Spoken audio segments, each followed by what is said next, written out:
Bonjour, tout le monde, at this joint conference of the Palliative Care Associations of France.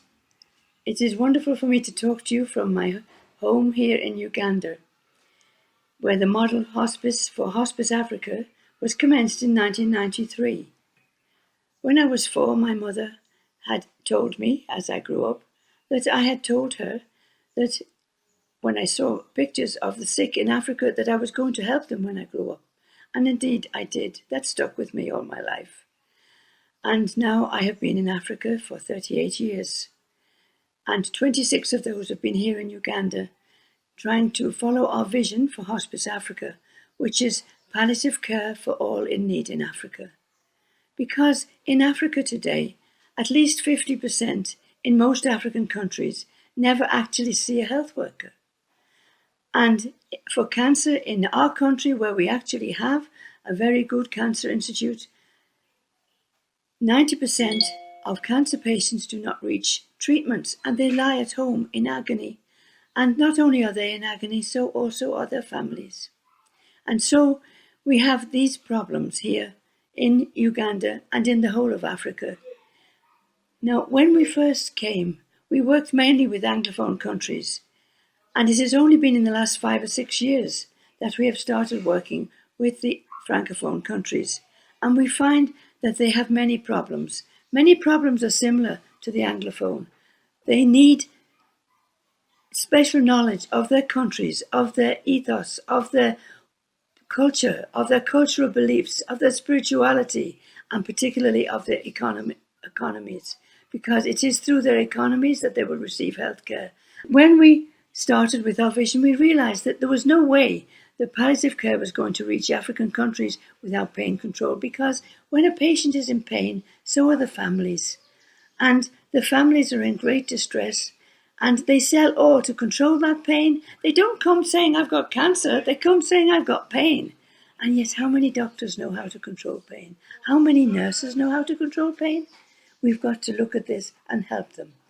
And so we need African palliative care that is suitable to the economy and suitable to the culture, and make sure that the magic formula that we brought to Kenya originally and then to Uganda will spread, so that affordable oral morphine will be available in the home for these patients who are suffering so much. There are not enough beds to take them all into hospital at the moment. Most countries don't have these beds. But they don't want to be in hospital. They want to be at home with their families where they are the most comfortable. And therefore we need to have home care, home palliative care, home palliative, African palliative care. The Lancet report set people thinking about what was going to happen in the future for palliative care for these people suffering. But it missed out something, the simple economies.